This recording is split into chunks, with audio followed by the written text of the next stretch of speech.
여러분 안녕하십니까? 오늘 우리가 함께 나눌 이야기는 아마도 여러분이 지금까지 들어보신 그 어떤 이야기보다 파격적이고 혁명적인 내용일 것입니다. 60세 이후의 삶, 노년의 삶에 대해 우리 사회는 무엇을 요구하고 있을까요? 조용히 지내라, 젊은이들에게 방해되지 말라, 손주나 돌보라, 병원이나 다니라. 이런 것들이 우리 사회가 노인에게 기대하는 삶의 모습입니다. 하지만 오늘 저는 여러분께 완전히 다른 관점을 제시하고자 합니다. 아니, 제시하는 것을 넘어서 여러분을 설득하고 싶습니다.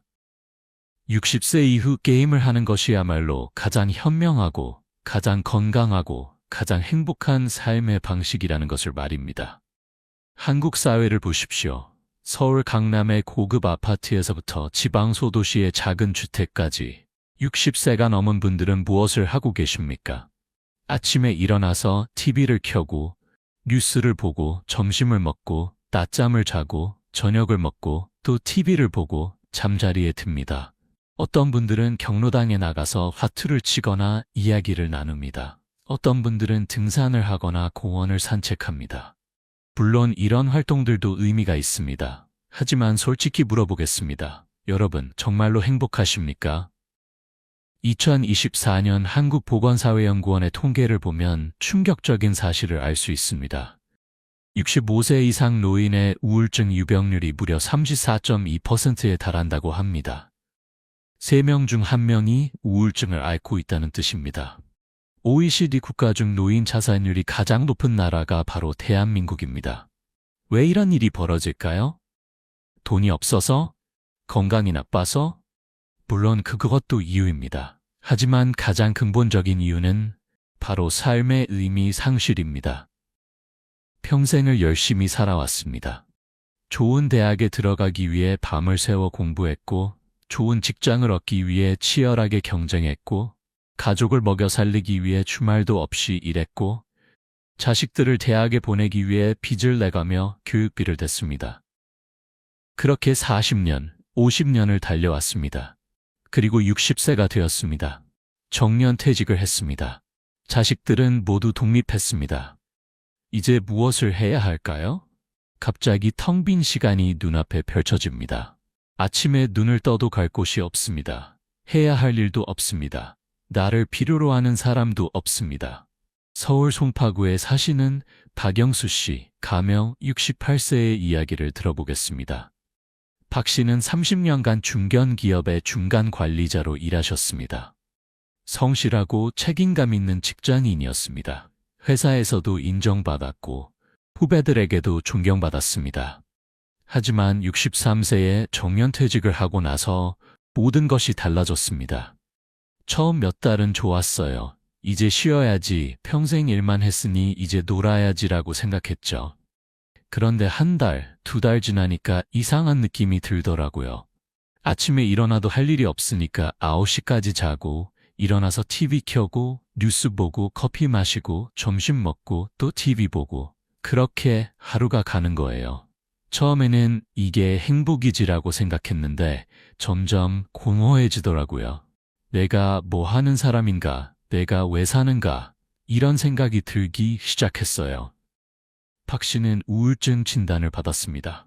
약을 먹기 시작했지만 별로 나아지지 않았습니다. 가족들은 걱정했지만 어떻게 도와줘야 할지 몰랐습니다. 그러던 어느 날 우연히 동네 도서관에서 시니어 디지털 교실이라는 프로그램을 보게 되었습니다.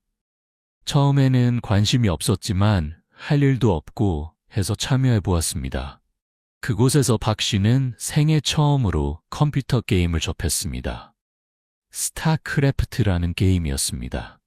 젊은 강사가 친절하게 가르쳐 주었지만 처음에는 정말 어려웠습니다. 마우스를 어떻게 쓰는지도 서툴렀고 키보드의 수많은 버튼이 혼란스러웠습니다. 하지만 포기하지 않았습니다. 매주 수업에 참석했고 집에 돌아와서도 연습했습니다. 3개월이 지나자 놀라운 일이 벌어졌습니다. 박 씨는 아침 6시에 일어나게 되었습니다. 스스로 일어났습니다. 알람도 필요 없었습니다. 왜냐하면 게임을 하고 싶었기 때문입니다. 전날 밤에 지금까지 연습한 전략을 실전에서 써보고 싶었고 온라인에서 만난 친구들과 함께 팀게임을 하기로 약속했기 때문입니다. 일어나서 씻고 간단히 아침을 먹고 컴퓨터 앞에 앉았습니다. 게임을 시작했습니다. 시간이 어떻게 가는지 몰랐습니다. 집중했습니다. 전략을 짰습니다. 실행했습니다. 이겼을 때의 짜릿한 기쁨, 졌을 때의 아쉬움과 다음에는 이렇게 해야지라는 다짐. 이 모든 것이 박 씨에게는 새로운 삶이었습니다. 6개월 후 박 씨는 우울증 약을 끊었습니다. 의사도 놀랐습니다. 무슨 일이 있었습니까? 얼굴에 생기가 돌고 눈빛이 살아있네요. 박 씨는 웃으면서 대답했습니다. 게임을 시작했어요. 의사는 잠시 당황했지만 곧 고개를 끄덕였습니다. 좋습니다. 무엇이든 당신을 행복하게 만드는 것이라면요. 이것이 바로 오늘 우리가 이야기할 주제의 시작입니다. 왜 60세 이후 게임을 하는 것이 최고의 삶의 방식인가? 그리고 모든 것이 무의미하다는 깨달음이 어떻게 우리를 자유롭게 만드는가? 첫 번째 장. 모든 것이 무의미하다는 철학적 깨달음. 여러분, 모든 것이 무의미하다는 말을 들으면 어떤 생각이 드십니까? 허무하다, 슬프다, 절망적이다. 아마 대부분의 분들이 부정적으로 받아들이실 것입니다. 하지만 제가 오늘 여러분께 말씀드리고 싶은 것은 정반대입니다.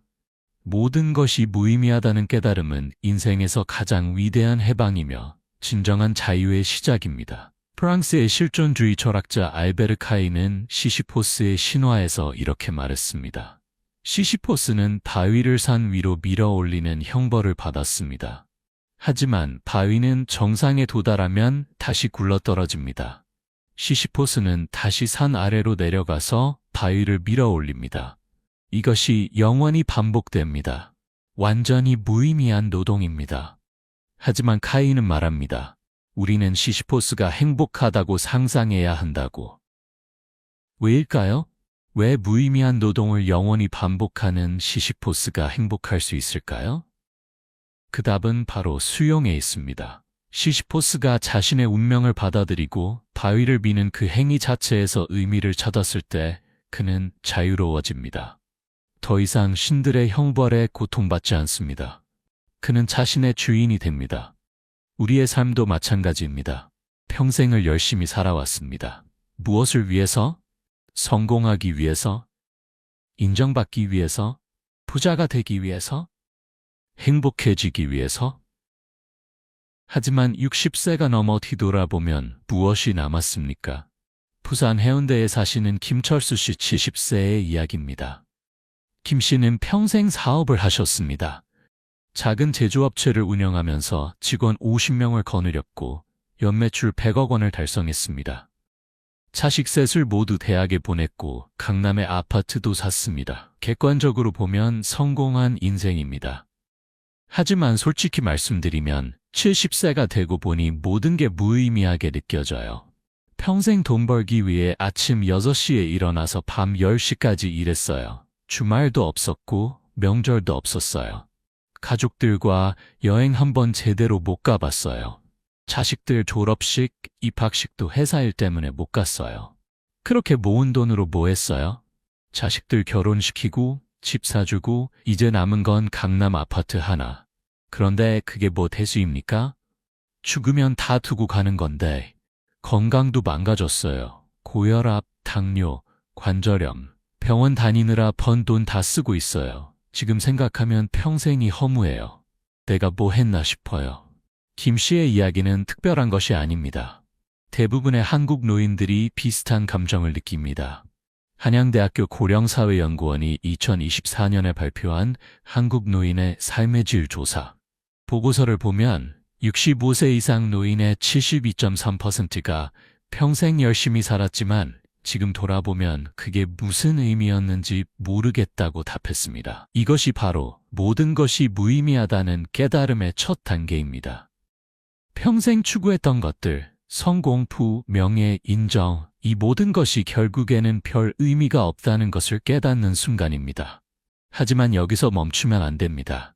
이 깨달음이 단순한 허무주의로 끝나면 우울증과 절망만 남습니다. 우리는 한 걸음 더 나아가야 합니다. 그 다음 단계는 무엇일까요? 바로 모든 것이 무의미하다면 나는 이제 진정으로 내가 원하는 것을 할 수 있다는 깨달음입니다. 생각해 보십시오. 평생 우리는 남들의 시선을 의식하며 살았습니다. 이렇게 하면 남들이 뭐라고 할까? 저렇게 하면 창피하지 않을까? 내 나이에 이런 걸 해도 될까? 이런 생각들이 우리를 묶어두었습니다. 하지만 모든 것이 무의미하다는 것을 진정으로 받아들이면 이런 걱정들도 무의미해집니다. 남들이 뭐라고 하든 상관없습니다. 어차피 몇 년 후면 나도 죽고 나를 욕하던 사람도 죽고 다 잊혀질 것입니다. 창피한 것도 없습니다. 나이에 맞게 살아야 한다는 것도 사회가 만든 허구입니다. 60세가 되었다고 해서 갑자기 다른 사람이 되는 것은 아닙니다. 나는 여전히 나입니다. 20세 때에나 40세 때에나 60세 때에나 모두 같은 사람입니다. 그렇다면 이제 무엇을 해야 할까요? 답은 간단합니다. 진정으로 나를 행복하게 만드는 것을 하면 됩니다. 남들이 뭐라고 하든, 사회가 뭐라고 하든, 가족이 뭐라고 하든 상관없습니다. 내 인생은 나의 것입니다. 그리고 여기서 게임이 등장합니다. 왜 게임일까요? 게임은 완벽하게 무의미한 활동이기 때문입니다. 게임을 아무리 잘한다고 해도 돈을 많이 벌 수 없습니다. 프로게이머가 아닌 이상 사회적 지위가 올라가지도 않습니다. 남들에게 인정받지도 못합니다. 오히려 나이 들어서 게임이나 하고 있다는 비난을 들을 수도 있습니다.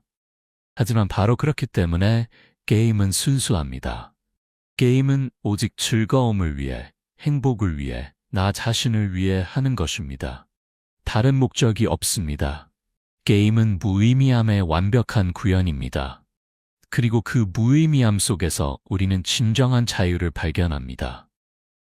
대전 유성구에 사시는 이순희 씨는 이렇게 말씀하셨습니다.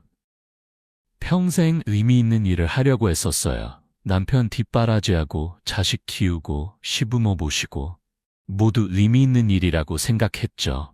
하지만 지금 보니 그게 다 무슨 의미였나 싶어요. 남편은 퇴직하고 나서 자기 인생 살고 자식들은 명절에나 한번 얼굴 비추고 시부모님은 돌아가셨고 그래서 이제는 무의미한 것을 하기로 했어요. 매일 동물의 숲 게임을 해요. 게임 안에서 섬을 꾸미고 가상의 동물 친구들과 대화하고 과일을 따고 물고기를 잡아요. 완전히 무의미하죠. 하지만 그게 저를 행복하게 만들어요. 처음으로 제 자신을 위해 뭔가를 하고 있다는 느낌이에요. 이것이 바로 첫 번째 핵심입니다. 모든 것이 무의미하다는 깨달음은 절망이 아니라 해방입니다. 그리고 그 해방은 우리에게 진정으로 원하는 것을 할 수 있는 자유를 줍니다. 게임은 그 자유의 완벽한 실천입니다. 두 번째 장, 왜 하필 게임인가? 과학적 근거들. 자, 이제 조금 더 구체적으로 들어가 보겠습니다. 왜 하필 게임일까요? 독서도 있고 서예도 있고 바둑도 있고 등산도 있는데 왜 꼭 게임이어야 할까요? 사실 저도 처음에는 게임이 최고의 취미라고 생각하지 않았습니다. 하지만 최근 몇 년간 발표된 수많은 연구 결과들을 보면서 생각이 완전히 바뀌었습니다. 게임은 단순한 오락이 아닙니다. 게임은 뇌 건강, 신체 건강, 정신 건강에 놀라운 효과를 가진 종합 건강 활동입니다. 뇌 건강과 인지 기능 향상. 먼저 가장 중요한 뇌 건강부터 살펴보겠습니다. 나이가 들면 뇌의 기능이 점점 떨어집니다. 이것은 자연스러운 노화 현상입니다. 뇌세포의 수가 줄어들고 뇌의 여러 영역 간 연결이 약해지고 신경 전달 물질의 분비가 감소합니다. 그 결과 기억력이 떨어지고 집중력이 감소하고 새로운 것을 배우는 능력이 저하됩니다. 하지만 최근 연구들은 놀라운 사실을 보여줍니다. 적절한 뇌 활동을 통해 이런 노화 과정을 늦출 수 있고 심지어 역전시킬 수도 있다는 것입니다. 서울대학교 의과대학 신경과 박민준 교수팀은 2023년부터 2024년까지 1년간 65세 이상 노인 300명을 대상으로 대규모 연구를 진행했습니다. 연구 참가자들을 세 그룹으로 나누었습니다. 첫 번째 그룹은 매일 2시간씩 전략 게임, 스타크래프트, 리그 오브 레전드 등을 하게 했습니다. 두 번째 그룹은 매일 2시간씩 퍼즐 게임, 테트리스과 캔디 크러쉬 등을 하게 했습니다. 세 번째 그룹은 대조군으로 평소와 같은 생활을 하게 했습니다. 1년 후 결과는 충격적이었습니다. 전략 게임을 한 그룹은 인지기능 테스트에서 평균 31.7% 향상을 보였습니다. 특히 주목할 만한 것은 작업 기억, working memory, 주의력, 문제 해결 능력에서 큰 향상이 있었다는 것입니다. 퍼즐 게임을 한 그룹도 평균 23.4% 향상을 보였는데 특히 공간 지각 능력과 처리 속도에서 개선이 두드러졌습니다. 반면 대조군은 오히려 평균 5.2% 감소를 보였습니다. 더 놀라운 것은 뇌 영상 검사 결과였습니다. MRI로 뇌를 촬영한 결과 게임을 한 그룹은 전전두엽과 해마의 부피가 실제로 증가한 것으로 나타났습니다. 전전두엽은 계획, 판단, 의사결정을 담당하는 영역이고 해마는 기억을 담당하는 영역입니다. 나이가 들면 이 영역들이 점점 축소되는 것이 정상인데 게임을 통해 오히려 증가한 것입니다. 박민준 교수는 이렇게 설명했습니다. 게임은 뇌에 지속적인 자극을 줍니다. 특히 전략 게임의 경우 여러 가지 정보를 동시에 처리하고 빠르게 결정을 내리고 상황에 따라 전략을 수정해야 합니다.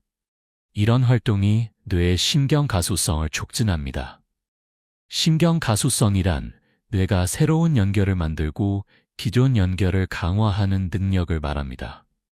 우리는 오랫동안 나이가 들면 뇌가 고정된다고 생각했지만 최근 연구들은 적절한 자극이 주어지면 80세, 90세에도 뇌가 변화할 수 있다는 것을 보여줍니다.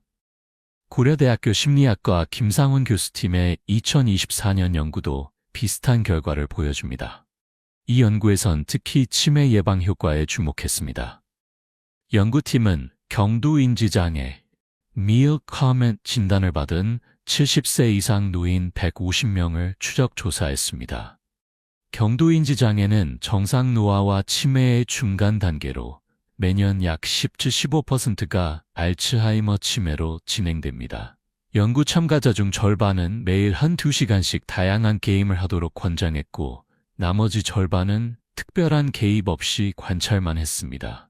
2년 후 결과를 보니 게임을 하지 않은 그룹에서는 18.7%가 치매로 진행된 반면 게임을 한 그룹에서는 단 6.3%만이 치매로 진행되었습니다. 약 3배의 차이입니다. 김상훈 교수는 게임이 치매를 완전히 막을 순 없지만 진행을 크게 늦출 수 있다며 특히 여러 가지 게임을 번갈아가며 하는 것이 효과적이다. 한 가지 게임만 반복하면 뇌가 그것에 익숙해져서 자극이 줄어들기 때문이라고 설명했습니다. 실제 사례를 하나 들어보겠습니다. 광주광역시에 사시는 최동철 72세는 3년 전 경도인지 장애 진단을 받았습니다. 의사는 치매로 진행될 가능성이 있으니 주의하라고 경고했습니다. 최 씨는 큰 충격을 받았습니다. 아버지가 알츠하이머로 고생하다가 돌아가신 것을 봤기 때문에 치매가 얼마나 무서운지 잘 알고 있었습니다.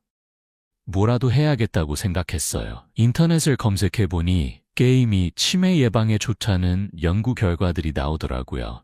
처음에는 반신반의했지만 해볼 만한 가치가 있다고 생각했어요. 최 씨는 손자에게 부탁해서 스타크래프트를 배우기 시작했습니다. 처음에는 정말 어려웠습니다.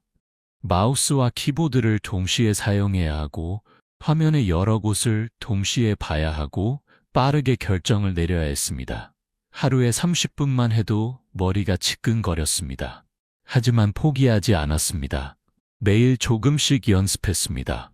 유튜브에서 초보자 가이드를 보고 손자에게 조언을 구하고 온라인 커뮤니티에서 다른 초보자들과 정보를 공유했습니다. 6개월이 지나자 눈에 띄는 변화가 나타났습니다. 가장 먼저 느낀 것은 집중력이 좋아졌다는 거예요. 예전에는 책을 읽어도 5분이면 다른 생각이 들었는데 게임을 하고 나서는 30분, 1시간도 집중할 수 있게 됐어요. 그리고 기억력도 확실히 좋아졌어요.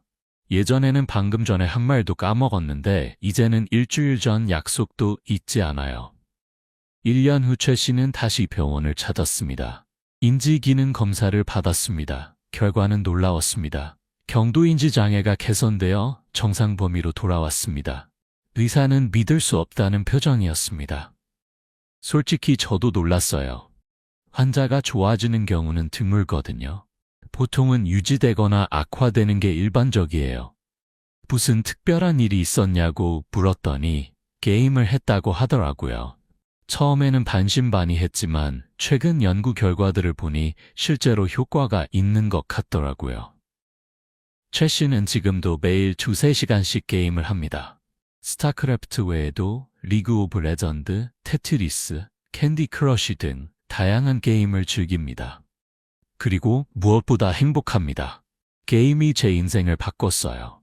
치매에 대한 두려움도 많이 줄었고 매일이 즐거워요. 아침에 일어나면 오늘은 어떤 게임을 할까 하는 기대감이 들어요. 이 나이에 이런 즐거움을 느낄 줄은 몰랐어요. 2. 손운동과 미세운동 능력. 게임의 두 번째 큰 장점은 손운동입니다. 나이가 들면 손의 미세운동 능력이 떨어집니다. 관절이 뻣뻣해지고 근육이 약해지고 신경 반응 속도가 느려집니다. 그 결과 단추를 잠그기 어려워지고 젓가락질이 서툴러지고 글씨 쓰기가 힘들어집니다. 하지만 게임을 하면 손가락을 지속적으로 움직여야 합니다. 키보드를 두드리고 마우스를 클릭하고 스마트폰 화면을 터치하는 이 모든 동작이 손의 미세 운동을 훈련시킵니다. 삼성서울병원 재활의학과 정미경 교수팀의 2023년 연구를 보겠습니다. 이 연구는 손가락 관절염을 앓고 있는 65세 이상 노인 100명을 대상으로 했습니다. 절반은 전통적인 물리치료를 받게 했고 나머지 절반은 물리치료와 함께 매일 1시간씩 손가락을 많이 사용하는 게임, 피아노 타일, 리듬 게임 등을 하게 했습니다. 3개월 후 결과를 비교했습니다.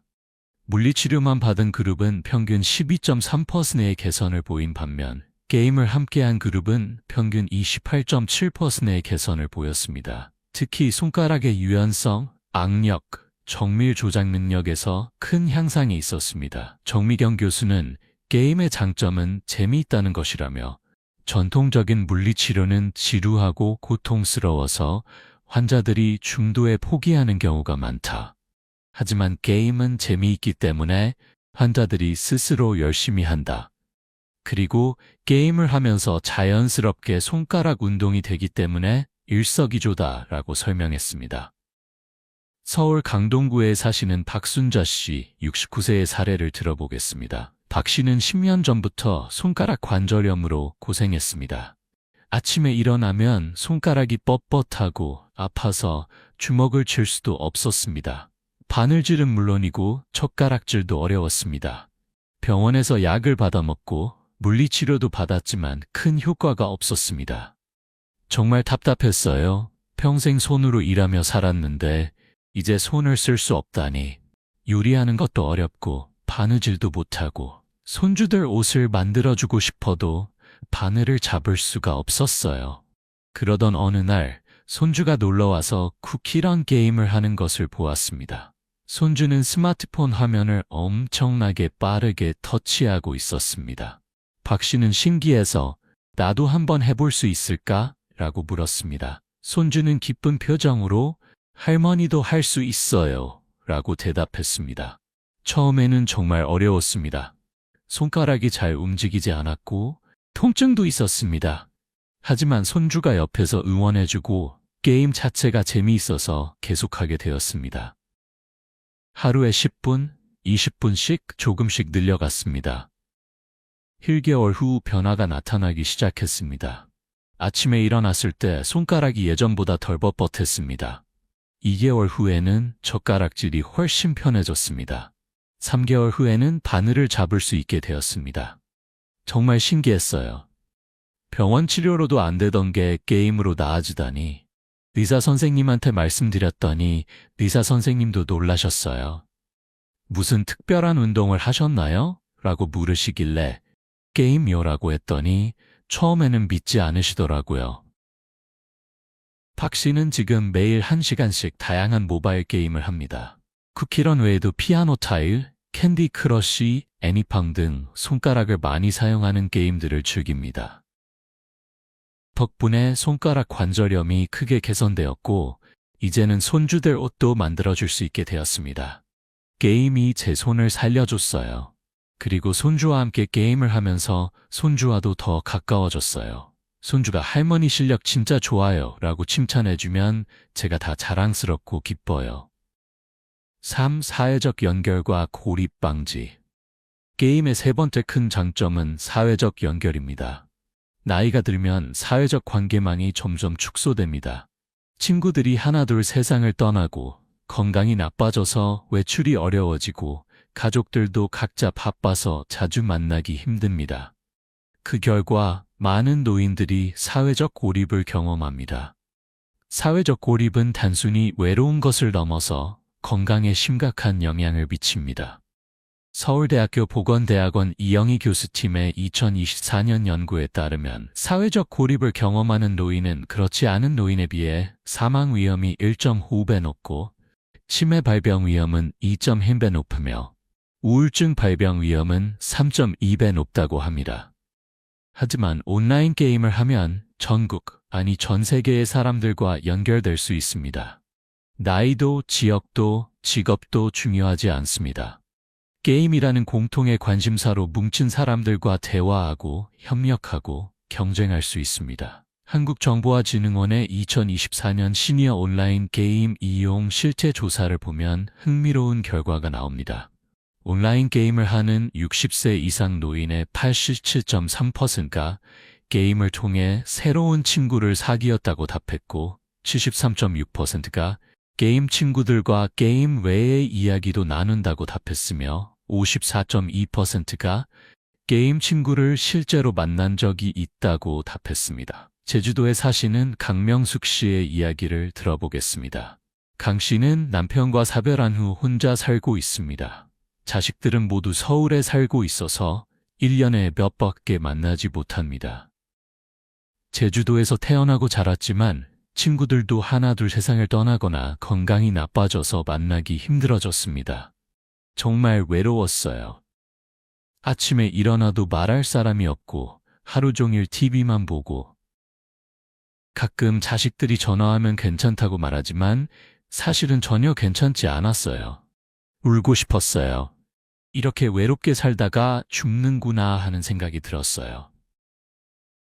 그러던 어느 날 손녀가 명절에 놀러와서 모여봐요 동물의 숲이라는 게임을 보여줬습니다. 귀여운 동물 캐릭터들이 나오는 평화로운 게임이었습니다. 강 씨는 호기심이 생겨서 닌텐도 스위치를 사서 게임을 시작했습니다. 처음에는 게임 자체가 재미있었습니다. 섬을 꾸미고 가상의 동물들과 대화하고 과일을 따고 물고기를 잡는 것이 즐거웠습니다. 하지만 진짜 변화는 온라인 기능을 사용하면서부터였습니다. 동물의 숲 게임에는 다른 사람의 섬을 방문하거나 자기 섬에 친구를 초대할 수 있는 기능이 있습니다. 강 씨는 온라인 커뮤니티에서 비슷한 나이대의 여성들을 만났습니다. 처음에는 서먹했지만 게임을 함께하면서 금방 친해졌습니다. 놀라웠어요. 전국 각지에 저 같은 할머니들이 이렇게 많다니. 서울, 부산, 대구, 광주, 전주 모두 혼자 살거나 외로움을 느끼는 분들이었어요. 우리는 매일 밤 8시에 게임 안에서 만나기로 약속했어요. 이제 강 씨는 매일 밤 8시가 되면 게임을 시작합니다. 그리고 전국의 친구들이 하나둘 접속합니다.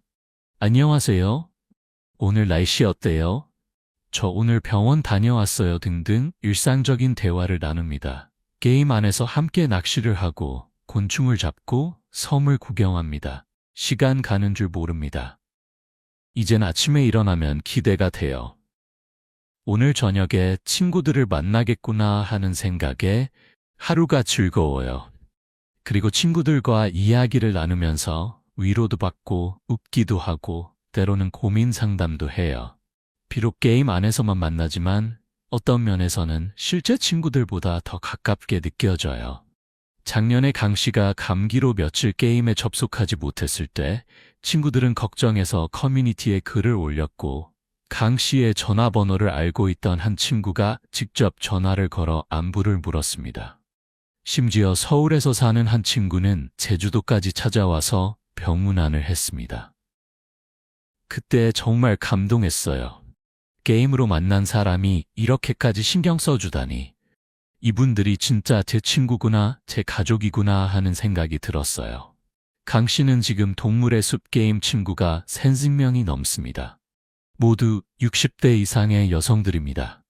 그들은 온라인 커뮤니티를 만들어서 정기적으로 모임을 갖고 1년에 한 번은 실제로 만나서 여행을 가기도 합니다. 게임이 제 인생을 바꿨어요. 외롭고 우울했던 삶이 이제는 즐겁고 행복한 삶이 되었어요. 매일 만날 친구들이 있고 이야기 나눌 사람들이 있고 저를 걱정해주는 사람들이 있어요. 이 나이에 이런 행복을 느낄 줄은 몰랐어요. 우울증과 불안 감소.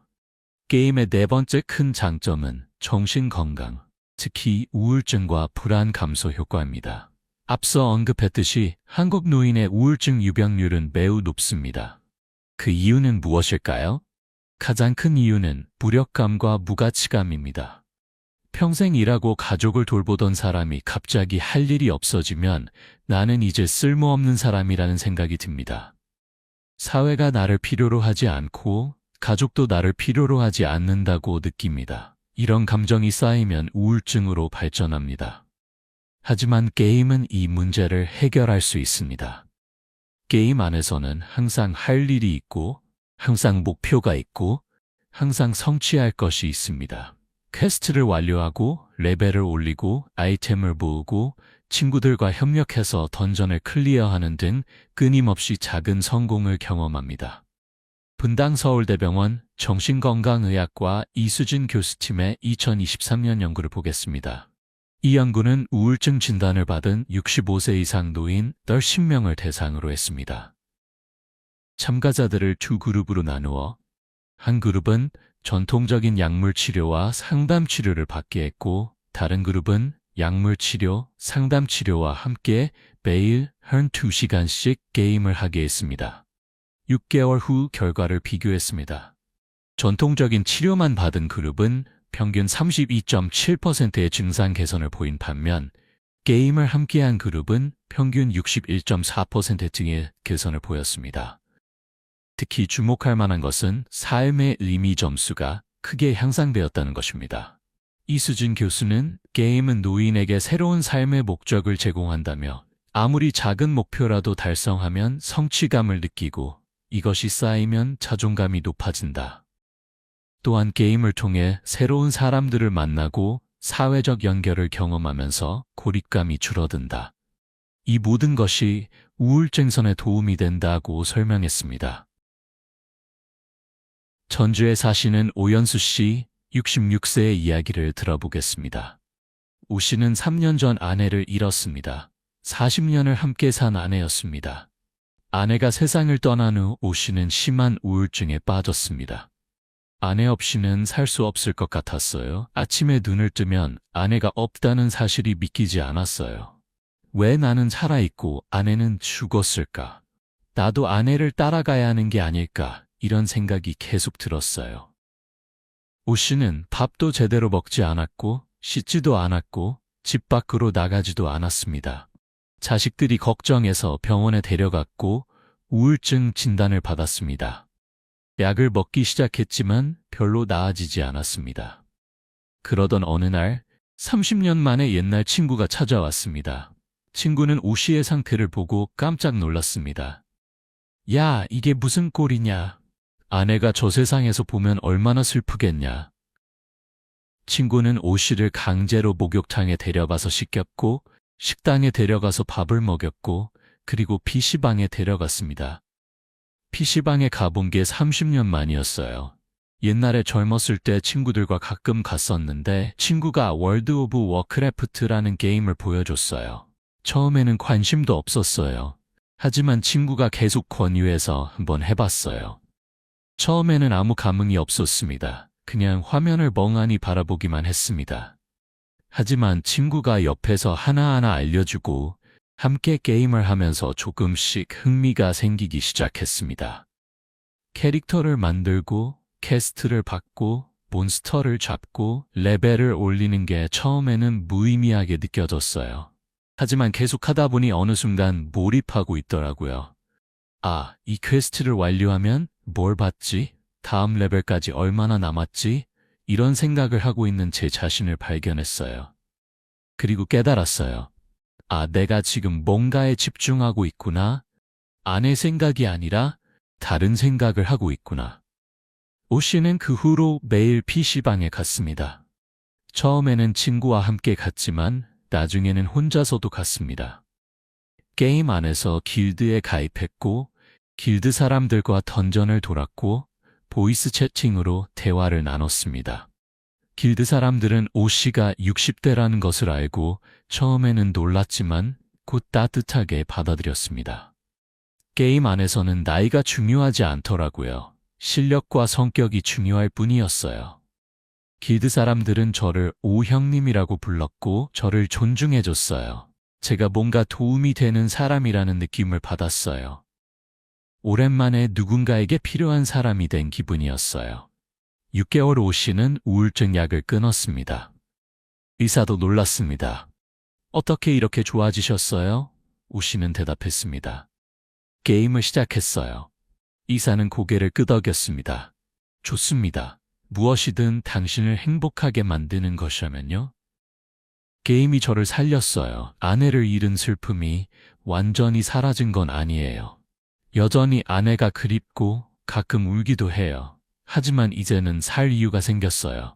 아침에 일어나면 오늘은 어떤 퀘스트를 할까? 길드 사람들과 무슨 이야기를 나눌까? 하는 기대감이 들어요. 아내도 저 세상에서 잘했어. 이제 내 인생을 살아 라고 말해줄 것 같아요. 오 씨는 지금 월드 오브 워크래프트 외에도 리그 오브 레전드, 로스트 아크 등 여러 게임을 즐기고 있습니다. 그리고 게임을 통해 만난 친구들과 실제로도 만나서 식사를 하고 이야기를 나눕니다. 게임이 오 씨에게 새로운 삶을 선물한 것입니다. 세 번째 장, 한국 사회의 편견과 맞서 싸우기.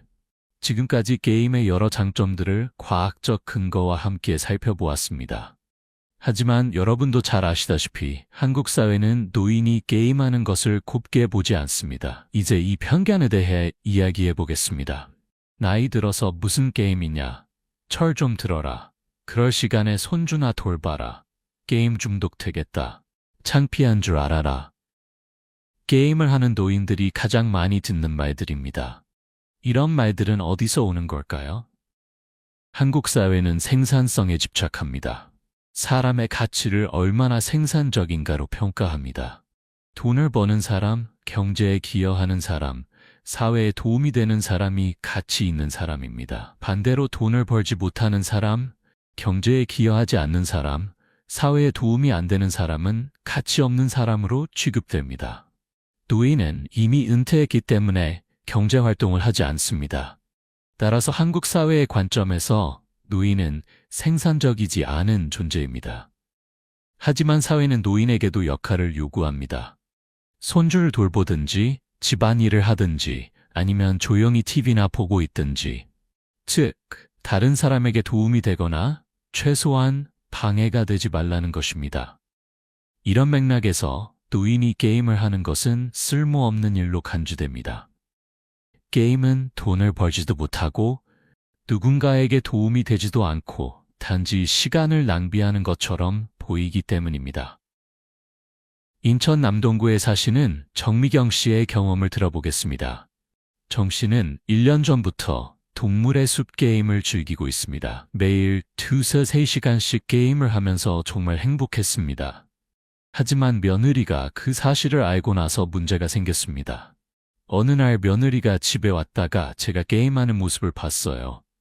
며느리가 이상한 표정으로 저를 쳐다보더니 어머니 게임하세요? 라고 물었어요. 저는 요즘 이거 하는 게 재미있어서라고 대답했죠. 그랬더니 며느리 얼굴이 굳어지더라고요. 며느리는 그날 저녁 아들에게 전화를 걸어 이렇게 말했다고 합니다. 어머니가 요즘 게임에 빠지셨대. 하루 종일 게임만 하신다니 걱정돼. 어머니 정신이 이상해지신 거 아니야?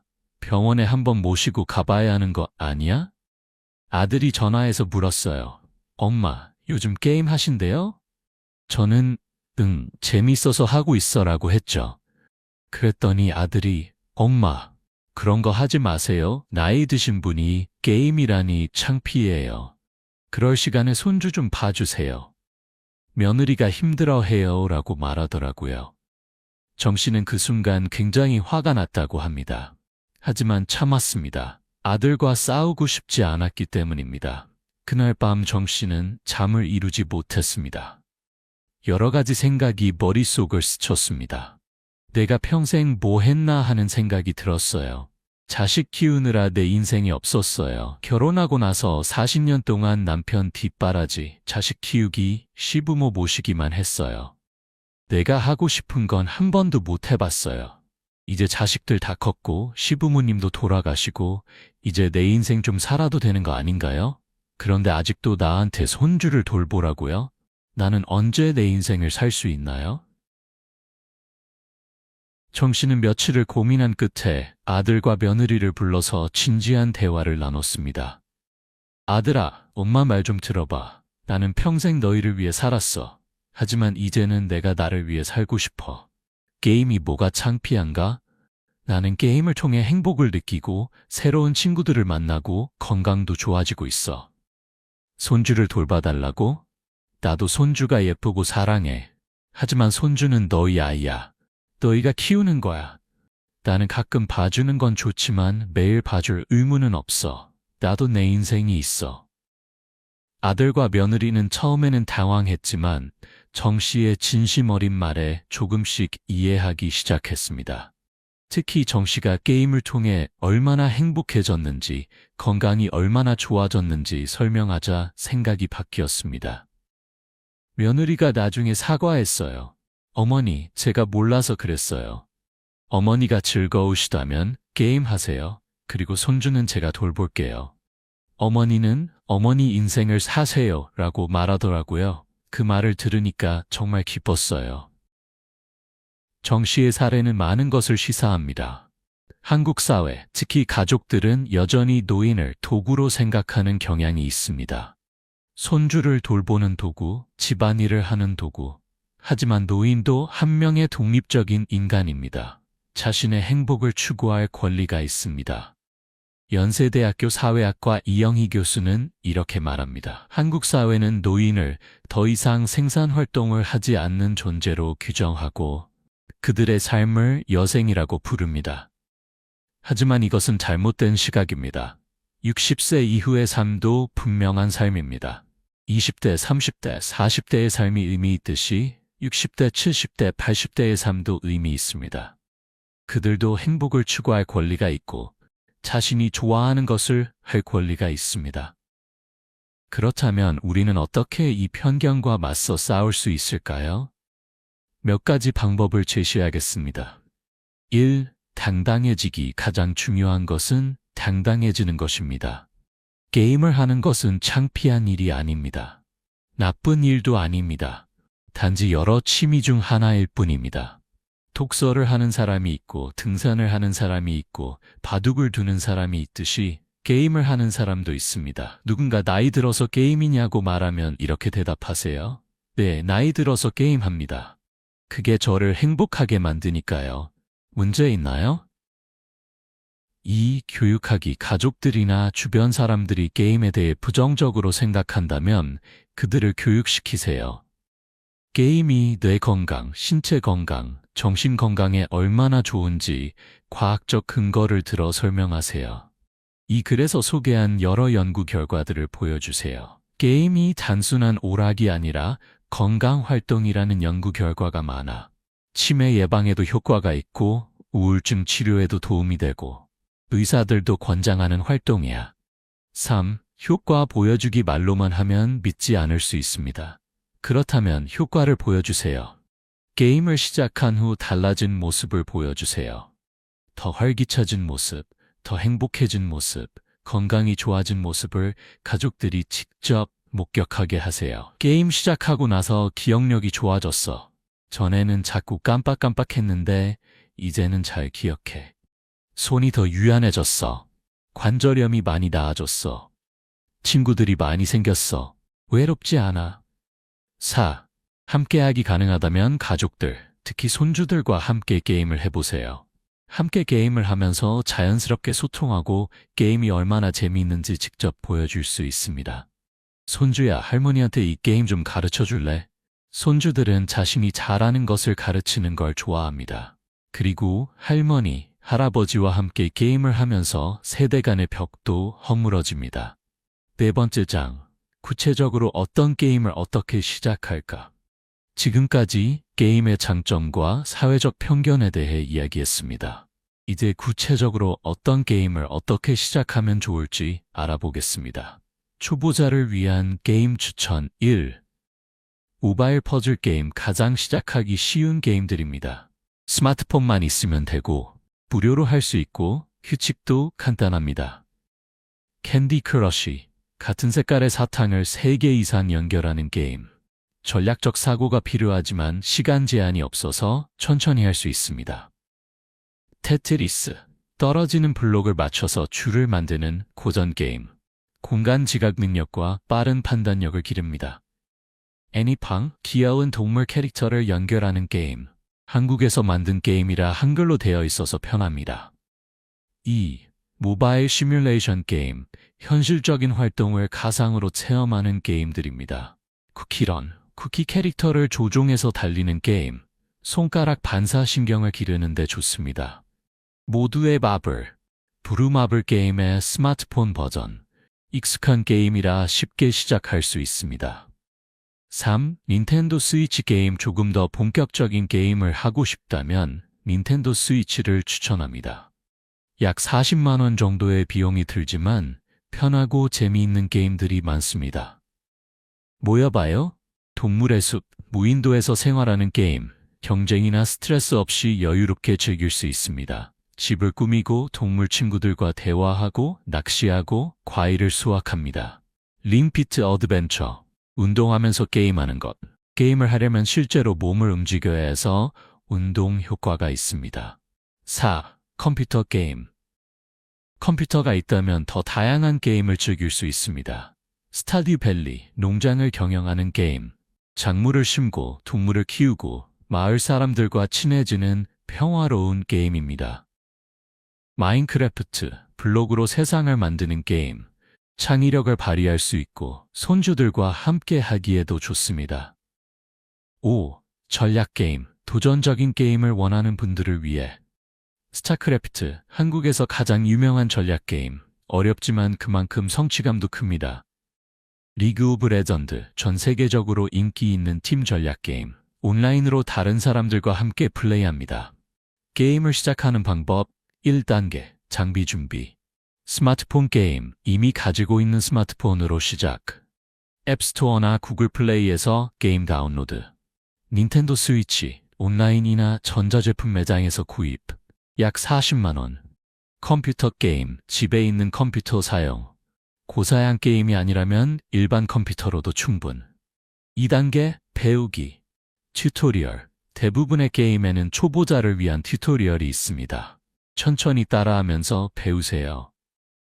유튜브, 게임 이름 초보자 가이드를 검색하면 친절한 설명 영상들이 많습니다. 가족, 손주나 자녀에게 도움을 청하세요. 함께 게임하면서 배우면 더 재미있습니다. 시니어 게임 교실, 도서관이나 복지관에서 운영하는 게임 교실에 참여하세요. 3단계, 꾸준히 하기. 매일 조금씩, 하루에 30분 2시간씩 꾸준히 하세요. 목표 설정, 오늘은 이 레벨까지, 이 퀘스트 완료 등 작은 목표를 정하세요. 휴식, 1시간마다 10분씩 쉬면서 눈과 몸을 풀어주세요. 5번째 장, 게임 중독, 걱정하지 않아도 될까? 여기까지 읽으신 분들 중에는 그래도 게임 중독은 어떻게 하지? 라고 걱정하시는 분들이 있을 겁니다. 좋은 질문입니다. 게임 중독은 분명 문제입니다. 하지만 60세 이상 성인의 게임 중독률은 청소년에 비해 현저히 낮습니다.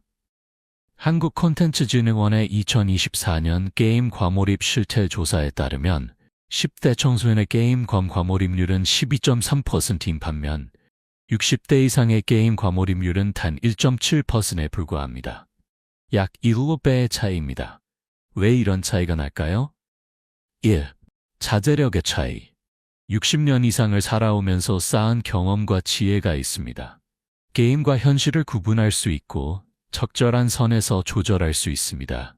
2. 다른 책임 청소년과 달리 노인들은 게임 외에도 신경 써야 할 것들이 많습니다. 건강관리, 병원 방문, 가족 행사 등 게임만 할 수 없는 현실적인 이유들이 있습니다. 3. 목적의 차이. 청소년은 도피나 흥분을 위해 게임을 하지만 노인들은 건강과 행복을 위해 게임을 합니다. 목적이 다르기 때문에 중독될 가능성도 낮습니다. 하지만 그래도 조심할 필요는 있습니다.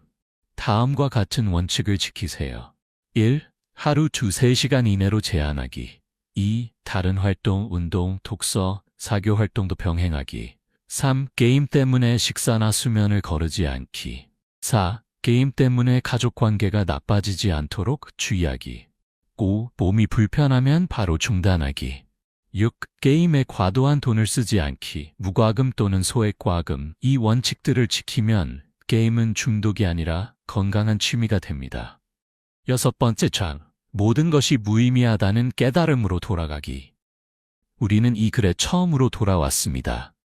모든 것이 무의미하다는 말, 이제 그 의미를 완전히 이해하시겠습니까? 60세가 넘으면 우리는 깨닫습니다. 평생 추구했던 것들, 성공, 부, 명예, 인정, 이 모든 것이 결국 별 의미가 없다는 것을. 우리가 죽으면 모든 것이 끝납니다. 우리가 모은 재산도, 우리가 쌓은 경력도, 우리가 받은 상도 모두 무의미해집니다. 하지만 이 깨달음은 절망이 아니라 해방입니다. 모든 것이 무의미하다면 우리는 이제 진정으로 자유롭습니다. 더 이상 남들의 시선을 의식할 필요가 없습니다. 더 이상 사회의 기대에 부응할 필요가 없습니다. 더 이상 의미 있는 일을 해야 한다는 강박에서 벗어날 수 있습니다. 이제 우리는 순수하게 우리 자신을 위해 살 수 있습니다. 나를 행복하게 만드는 것, 나를 즐겁게 만드는 것, 나를 살아있게 만드는 것, 그것을 하면 됩니다. 게임은 완벽하게 무의미한 활동입니다. 게임을 아무리 잘한다고 해도 돈을 많이 벌 수 없고 사회적 지위가 올라가지도 않고 남들에게 인정받지도 못합니다. 하지만 바로 그렇기 때문에 게임은 순수합니다. 게임은 오직 즐거움을 위해, 행복을 위해, 나 자신을 위해 하는 것입니다. 다른 목적이 없습니다. 게임은 무의미함의 완벽한 구현입니다. 그리고 그 무의미함 속에서 우리는 진정한 의미를 발견합니다. 프랑스 철학자 장폴 사르트르는 말했습니다. 인생은 birth, 탄생과 death, 주와의 choice, 선택다. 우리는 태어날 것을 선택하지 못했고 언젠가 죽을 것입니다. 하지만 그 사이의 시간을 어떻게 보낼지는 우리가 선택할 수 있습니다. 60세가 넘었다고 해서 선택권이 없어지는 것은 아닙니다. 오히려 이제야말로 진정한 선택을 할 수 있는 시간입니다. 의무에서 벗어나고 책임에서 자유로워지고 오직 나 자신을 위해 선택할 수 있는 시간입니다. 게임을 선택하세요. 아니면 다른 무언가를 선택하세요. 중요한 것은 그것이 당신을 행복하게 만드는가입니다. 당신을 살아있게 만드는가입니다. 당신에게 삶의 이유를 주는가입니다. 마무리. 당신의 새로운 모험이 시작됩니다. 여러분, 이 긴 이야기를 마지막까지 읽어주셔서 정말 감사합니다. 처음에 약속드렸던 것을 모두 이야기했습니다. 왜 60세 이후 게임을 하는 것이 최고의 삶의 방식인지, 그리고 모든 것이 무의미하다는 깨달음이 어떻게 우리를 자유롭게 만드는지. 이제 선택은 여러분의 몫입니다. 이 글을 읽고 그래, 한번 해볼까? 라고 생각하신다면 지금 바로 시작하세요. 스마트폰을 꺼내서 앱스토어를 열어보세요. 간단한 퍼즐 게임 하나를 다운로드해 보세요. 또는 손주에게 전화해서 나도 게임 좀 가르쳐 줄래? 라고 물어보세요. 첫 걸음은 항상 어렵습니다. 하지만 그 첫 걸음을 내딛는 순간 새로운 세계가 열립니다. 그 세계에서 여러분은 다시 젊어질 것이고, 다시 꿈을 꿀 것이고, 다시 살아있음을 느낄 것입니다. 만약 이 글을 읽고도 여전히 망설여진다면 이렇게 생각해 보세요. 우리에게 남은 시간이 얼마나 될까요? 10년, 20년, 30년? 길지 않습니다. 그 짧은 시간을 남의 눈치 보면서 사회의 기대에 맞춰서 불행하게 보낼 건가요?